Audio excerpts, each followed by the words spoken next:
Om Shanti. Good morning. मीठी प्यारी बाबा की आज रविवार के अव्यक्त महावाक्य सुनते हैं। रिवाइज डेट है 3/11/1992, 16/10/22। टाइटल है रूहानी रॉयल्टी संपन्न आत्माओं की निशानियाँ। रूहानी रॉयल्टी संपन्न आत्माओं की निशानियाँ।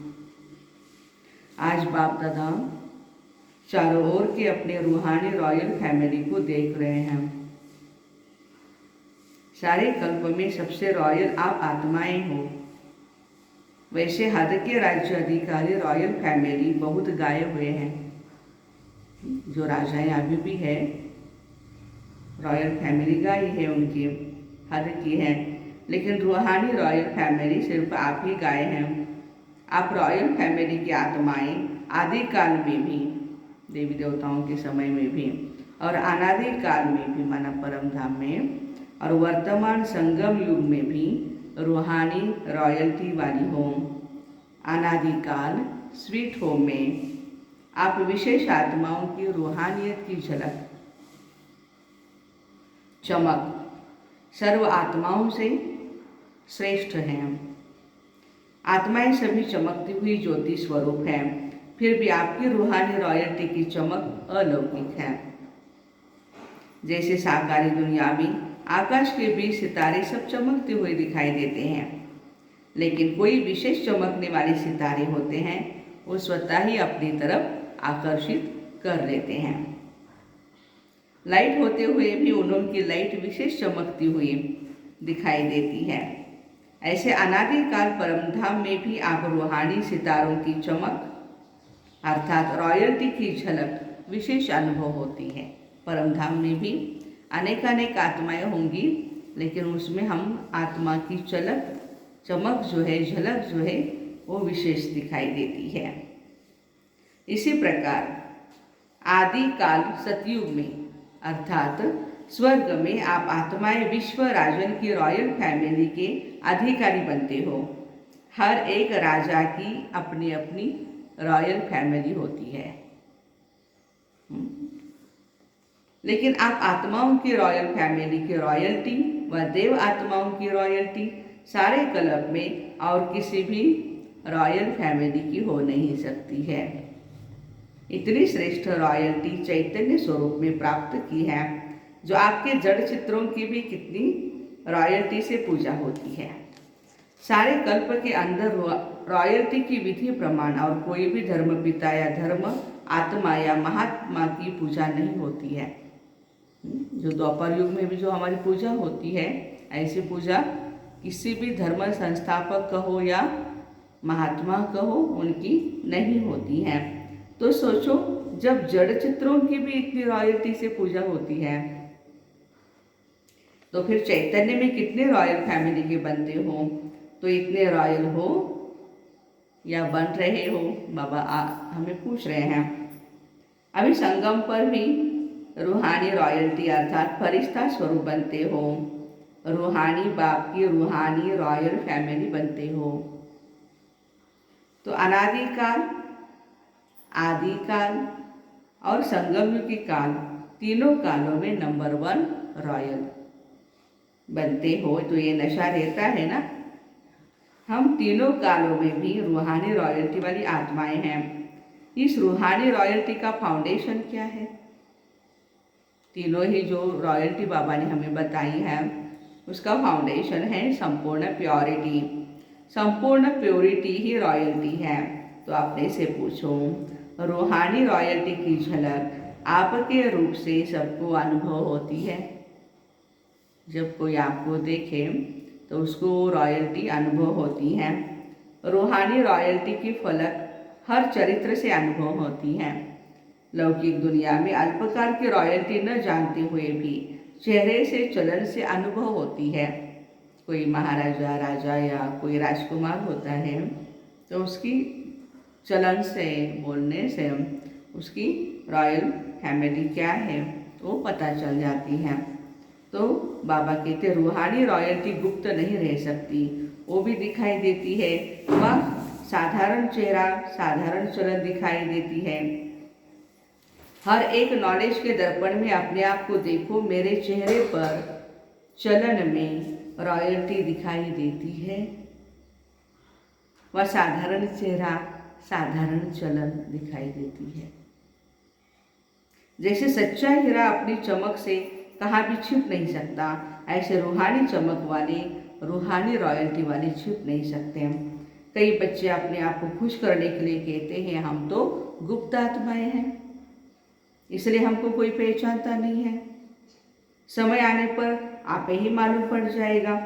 गुप्त पुरुषार्थ बहुत अच्छी बात है, बाबा कहते हैं, लेकिन गुप्त पुरुषार्थ की झलक और फलक व रूहानी रॉयल्टी की चमक औरों को अनुभव जरूर कराएगी। हम ये नहीं कह सकते कि हम तो बिल्कुल गुप्त ही है, कुछ हमें कोई देख नहीं सकता, पहचानता नहीं, लेकिन बाबा कहते स्वयं स्वयं को चाहे कितना भी गुप्त रखें, लेकिन उनके बोल, उनका संबंध संपर्क, रूहानी व्यवहार का प्रभाव उनको प्रत्यक्ष करता है। जिसको साधारण शब्दों में दुनिया वाले बोलचाल कहते हैं, तो स्वयं स्वयं को प्रत्यक्ष नहीं करते, गुप्त रखते हो। ये निर्माणता की विशेषता है कि हम गुप्त पुरुषार्थी हैं, लेकिन दूसरे उनके बोलचाल से अनुभव अवश्य करते हैं। दूसरे कहे ये गुप्त पुरुषार्थी, हम नहीं कहे खुद को। अगर स्वयं को कहते मैं गुप्त पुरुषार्थी हूँ, गुप्त पुरुषार्थी हूँ, तो क्या खुद को गुप्त रखा या प्रत्यक्ष किया? कह रहे हो गुप्त और बोल के दिखा रहे हो कि मैं गुप्त पुरुषार्थी हूँ, ये गुप्त हुआ। बहुत पत्र में लिखते हैं हम गुप्त पुरुषार्थियों को निमित्त बनी हुई दादियाँ नहीं जानती है। फिर यह भी लिखते हैं देख लेना आगे हम क्या क्या करते हैं, क्या क्या होता है। ये गुप्त रहा या प्रत्यक्ष किया? गुप्त पुरुषार्थी अपने को गुप्त रखे, बहुत अच्छा है, लेकिन वर्णन नहीं करो ना। दूसरा आपको बोले, जो अपने आप को ही कहे उनको क्या कहा जाता है? मियाँ मिट्ठू। तो मियाँ मिट्ठू बनना बहुत सहज है ना। तो क्या सुना? रूहानी रॉयल्टी। रॉयल आत्माएं सदा एक तो भरपूर संपन्न रहती है और संपन्नता की निशानी वे सदा तृप्त आत्मा रहती है। तृप्त आत्मा हर परिस्थिति में हर आत्माओं के संबंध संपर्क में आते जानते हुए संतुष्ट रहती है, चाहे कोई कितना भी असंतुष्ट करने की परिस्थितियाँ उनके आगे लाएं। लेकिन संपन्न तृप्त आत्मा असंतुष्ट करने वाले को भी संतुष्टता का गुण सहयोग के रूप में देती है।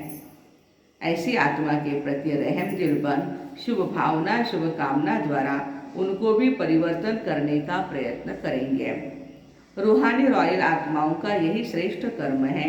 जैसे स्थूल रॉयल आत्माएं कभी भी छोटी छोटी बातों में, छोटी छोटी चीज़ों में अपनी बुद्धि व समय नहीं देती है, देखते हुए भी नहीं देखती हैं, सुनते हुए भी नहीं सुनती हैं। ऐसे रॉयल रूहानी आत्मा किसी भी आत्मा की छोटी छोटी बातों में जो रॉयल नहीं है उनमें अपनी बुद्धि व समय नहीं देंगी। दुनिया वाले कहते हैं रॉयल्टी अर्थात किसी भी हल्की बात में आंख नहीं डूबती है। रूहानी रॉयल आत्माओं के मुख से कभी भी व्यर्थ व साधारण बोल नहीं निकलेंगे। हर बोल युक्तियुक्त होगा। युक्तियुक्त का अर्थ है व्यर्थ भाव से परे। अव्यक्त भाव, अव्यक्त भावना, इसको कहा जाता है रॉयल्टी। इस समय की रॉयल्टी भविष्य की रॉयल फैमिली में आने के अधिकारी बनाती। तो चेक करो, वृत्ति भी रॉयल है। वृत्ति रॉयल अर्थात सदा शुभ भावना, शुभ कामना की वृत्ति से हर एक आत्मा के साथ व्यवहार में आए। रॉयल दृष्टि अर्थात सदा फरिश्ता रूप से औरों को भी फरिश्ता रूप में देखें। कृति अर्थात कर्म में सदा सुख देना और सुख लेना। इस श्रेष्ठ कर्म के प्रमाण संपर्क में आए। ऐसे रॉयल बने हो कि बनना है। ब्रह्मा बाबा के बोलचाल, चेहरे और चलन की रॉयल्टी को देखा, ऐसे फॉलो ब्रह्मा बाप। साकार को भी फॉलो करना सहज है। ब्रह्मा बाबा को तो हाँ, हमने सुना है ना, भले देखा नहीं है, लेकिन उनको अनुभव तो किया है, उनके पालना का अनुभव तो कर रहे हैं ना। ब्रह्मा को फॉलो किया तो शिव बाप को फॉलो हो ही जाएगा। एक को फॉलो कर सकते हो ना। बाप समान बनने के पॉइंट्स तो रोज सुनते हो, सुनना अर्थात फॉलो करना। कॉपी करना तो सहज होता है ना, कॉपी करना भी नहीं आता है। स्कूल में कॉपी करने की छूट दी जाए तो हर एक परसेंट 100% लेके आएगा। तो हमें यहाँ बाबा ने कॉपी करने की छूट दी है। ब्रह्मा बाप को कॉपी करें। बाप दादा आज मुस्कुरा रहे थे, मधुबन में आते हैं तो विशेष गुरुवार के दिन क्या करते हैं? एक तो भोग लगाते हैं, और क्या करते हैं जो सिर्फ मधुबन में ही करते हैं, सेंटरों में नहीं किया जाता है? जीते जी मरने का भोग। तो आप सबने जीते जी मरने का भोग लगा लिया है ना। बाप दादा मुस्कुरा रहे थे, जीते जी मरना कहकर मनाना तो सहज है। स्टेज पर बैठ गए, तिलक लगा दिया, मर गए। अच्छा, लेकिन जीते जी मरना अर्थात पुराने संस्कारों से मरना। पुराने संस्कार, पुराने संसार, उसके आकर्षण से मरना, यह है जीते जी मरना।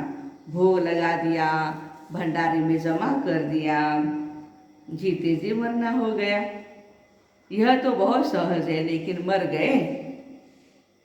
बाप दादा सोच रहे थे पुराने संसार और पुराने संस्कार, इससे सदा के लिए संकल्प और स्वप्न में भी मरना मनाना, ऐसा जीते जी मरना कौन और कब मनाएंगे? अगर स्टेज पर बिठाते हैं तो सब के सब बैठ जाते हैं। स्टेज पर बैठना ये तो कॉमन आम बात है, लेकिन बुद्धि को बिठाना, इसको कहा जाता है यथार्थ जीते जी मरना। भले आप स्टेज पर बैठे हैं, लेकिन बुद्धि को भी बिठाना है। जब मर गए अर्थात मरना माना परिवर्तन। पुरानी देहधारी जितने भी संबंध संपर्क है, उसमें अटैचमेंट क्यों होती है? मर गए ना। तो ऐसा जीते जी मरना, उसके लिए कितने तैयार होंगे कि सेंटर पर जाकर कहेंगे क्या करें, चाहते नहीं थे लेकिन हो गया। यहाँ तो जीते जी मरना मना कर जाते हैं मधुबन में, फिर जब कोई बात सामने आती है तो जिंदा हो जाते हैं। ऐसे नहीं करना। यादगार में भी दिखाते हैं, रावण का एक सिर खत्म करते थे तो दूसरा आ जाता था। यहाँ भी एक बात पूरी होती है, दूसरी पैदा हो जाती है। फिर समझते हैं हमने तो रावण को मार दिया, फिर ये कहाँ से आ गया? लेकिन मूल फाउंडेशन को समाप्त न करने के कारण एक रूप बदल दूसरे रूप में आ जाते हैं। फाउंडेशन को खत्म कर दो तो रूप बदल करके माया वार नहीं करेगी, सदा के लिए विदाई ले लेगी। समझा क्या बनना है? रूहानी रॉयल्टी वाले। सदैव यह चेक करो, हर कर्म रूहानी रॉयल परिवार के प्रमाण है। जब 99% बाबा ने कंडीशन डाली है, जब 99% गोल, कर्म, संकल्प रॉयल्टी के हो, तो समझो भविष्य में भी रॉयल फैमिली में आएंगे। ऐसे नहीं सोचना हम तो आ ही जाएंगे, चलो संपन्न नहीं बने हैं तो 1% फ्री कर देते हैं। माना बाबा ने डिस्काउंट दिया है 1% में, ठीक है, 100 में से 100 नहीं ले सकते हो, लेकिन 99 तो आपको लेना ही पड़ेगा। लेकिन 99% रॉयल्टी के संस्कार, गोल, संकल्प नेचुरल होने चाहिए। बार बार युद्ध नहीं करनी पड़े, नेचुरल संस्कार हो जाए। पर्सनल मुलाकात है, सेवा में बिजी रहो तो सहज मायाजीत बन जाएंगे। सदा अपनी शक्तिशाली वृत्ति से वायुमंडल को परिवर्तन करने वाली विश्व परिवर्तक आत्माएं होना। इस ब्राह्मण जीवन का ऑक्यूपेशन क्या है? अपनी वृत्ति से, वाणी से, कर्म से विश्व परिवर्तन करना।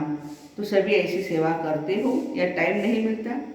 वाणी के लिए समय नहीं है तो वृत्ति से, मनसा सेवा से परिवर्तन करने का समय तो है ना। सेवाधारी आत्माएं सेवा के बिना रह नहीं सकती हैं। तो ब्राह्मण जन्म है ही सेवा के लिए। और जितना सेवा में बिजी रहेंगे उतना ही मायाजीत सहज बन जाएंगे। तो सेवा का फल भी मिल जाएगा और मायाजीत भी सहज बन जाएंगे। आपको स्थूल काम नहीं है, कोई सेवा नहीं है, लेकिन बाबा के कमरे में जा करके योग करना आधा घंटा 1 घंटा, ये भी क्या है, मनसा सेवा है।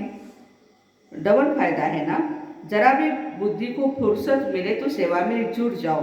वैसे भी पंजाब हरियाणा में सेवा भाव ज़्यादा है। बाबा शाबाश की दे रहे हैं उन्होंने। गुरुद्वारे में जाकर के सेवा बहुत करते हैं ना। वो है स्थूल सेवा और यह है रूहानी सेवा। सेवा के सिवाय समय गंवाना नहीं। निरंतर योगी, निरंतर सेवाधारी बनो। चाहे संकल्प से सेवा करो, चाहे वाणी से करो, चाहे कर्म से करो। अपने संपर्क से भी सेवा कर सकते हो। चलो मनसा सेवा करना नहीं आवे, लेकिन अपने संपर्क से, अपने चरण से भी सेवा कर सकते हो। ये तो सहज है ना। तो चेक करो सदा सेवाधारी है व कभी कभी की सेवाधारी है। अगर कभी कभी की सेवाधारी होंगे तो राज्य भाग्य भी कभी कभी का मिलेगा, सदा का नहीं मिलेगा। ये समय की सेवा भविष्य प्राप्ति का आधार है। कभी भी कोई यह बहाना नहीं दे सकते, चाहते थे लेकिन समय नहीं। कोई कहते हैं शरीर नहीं चलता, टांगे नहीं चलती, क्या करे। कोई कहते हैं कमर ही नहीं चलती है, कोई कहते हैं टांगे ही नहीं चलती है, लेकिन बुद्धि तो चलती है ना। तो बुद्धि से सेवा करो, आराम से पलंग पर बैठकर सेवा करो। अगर कमर टेढ़ी है तो लेट की सेवा करो। हाँ, लेट जाओ, लेकिन सेवा में तो बिजी रहो। बिजी रहना सहज पुरुषार्थ है ना। मेहनत नहीं करनी पड़ेगी। बार बार माया आवे और भगाओ तो ये मेहनत है, युद्ध होती है ना। बिजी रहने वाले युद्ध से छूट जाते हैं। बिजी रहेंगे तो माया की हिम्मत नहीं होगी आने की। और जितना अपने को बिजी रखेंगे उतना ही आपकी वृत्ति से वायुमंडल परिवर्तन होता रहेगा। कोई भी ब्राह्मण आत्मा ये नहीं सोच सकती कि क्या करे, वायुमंडल बहुत खराब है। खराब है तो परिवर्तन करते हो ना। खराब ही नहीं तो क्या करेंगे, अच्छे को बदलेंगे क्या। तो विश्व परिवर्तन का काम है बुरे को अच्छा बनाना। तो बुरा तो होगा ही, बुरे को अच्छा बनाने वाले आप हो। विश्व परिवर्तन का कार्य किया है तब तो अब तक भी आपका गायन है। शक्तियों के गायन में आपकी कितनी महिमा करते हैं नवरात्र उत्सव में वगैरह। तो अपनी महिमा सुनते हुए खुशी होती है ना। अच्छा, चारों ओर के रूहानी रॉयल्टी वाली रॉयल आत्माओं को सदा प्योरिटी द्वारा रॉयल्टी अनुभव कराने वाली आत्माओं को सदा फरिश्ता स्वरूप के संस्कार को प्रैक्टिकल में लाने वाली आत्माओं को सदा ब्रह्मा बाप को फॉलो करने वाली आत्माओं को सदा श्रेष्ठ ब्राह्मण संसार में ब्राह्मण संस्कार अनुभव करने वाले रूहानी रॉयल परिवार को बाप दादा का याद प्यार और नमस्ते। हम रूहानी बच्चों की रूहानी माता पिता बाप दादा को याद प्यार, गुड मॉर्निंग और नमस्ते। वाह बाबा वाह, शुक्रिया बाबा शुक्रिया। आज का वरदान है सेवा का प्रत्यक्ष फल खाते एवर हेल्दी, एवर वेल्दी और हैप्पी रहने वाले सदा खुशहाल भव। सेवा का प्रत्यक्ष फल, जो सेवा करेगा उसको प्रत्यक्ष फल मिलेगा ना। तो सेवा का प्रत्यक्ष फल खाते एवर हेल्दी, एवर वेल्दी और हैप्पी रहने वाले सदा खुशहाल भव। विस्तार है, जैसे साकार दुनिया में कहते हैं ताजा फल खाओ और तंदुरुस्त रहो। हेल्दी रहने का साधन फल बताते हैं और आप बच्चे तो हर सेकंड प्रत्यक्ष फल खाने वाले हो। इसलिए यदि आपसे कोई पूछे आपका हालचाल क्या है तो बोलो हाल है खुशहाल और चाल है फरिश्तों की। हम हेल्दी भी हैं, वेल्दी भी हैं और हैप्पी भी है। बिल्कुल अपनी सबकॉन्शियस माइंड में डाल देना है। हम हेल्दी भी हैं, वेल्दी भी है, संपत्तिवान भी है और हैप्पी भी है बनेंगे नहीं है। तो ब्राह्मण कभी भी उदास हो नहीं सकते। आज का स्लोगन है, पवित्र आत्मा ही स्वच्छता और सत्यता का दर्पण है। पवित्र आत्मा ही स्वच्छता और सत्यता का दर्पण है। आज मास का तीसरा रविवार है। 6:30 से 7:30 बजे तक सभी भाई बहनें एक ही शुद्ध संकल्प परिवर्तन का लेते हुए विश्व परिवर्तन के कार्य में सहयोगी बने। अनुभव करें, बाप दादा के मस्तक से शक्तिशाली किरणें निकलकर मेरी भ्रुकुटी पर आ रही हैं और वही किरणें मेरे द्वारा अपने निजी संस्कारों का परिवर्तन करते हुए संसार परिवर्तन का कार्य कर रहे हैं। तो ऐसे सेवा का प्रत्यक्ष फल खाते हैं एवर हेल्दी, एवर वेल्दी और हैप्पी रहने वाले सदा खुशहाल भाई बहनों को ओम शांति। Have a nice day, happy Sunday.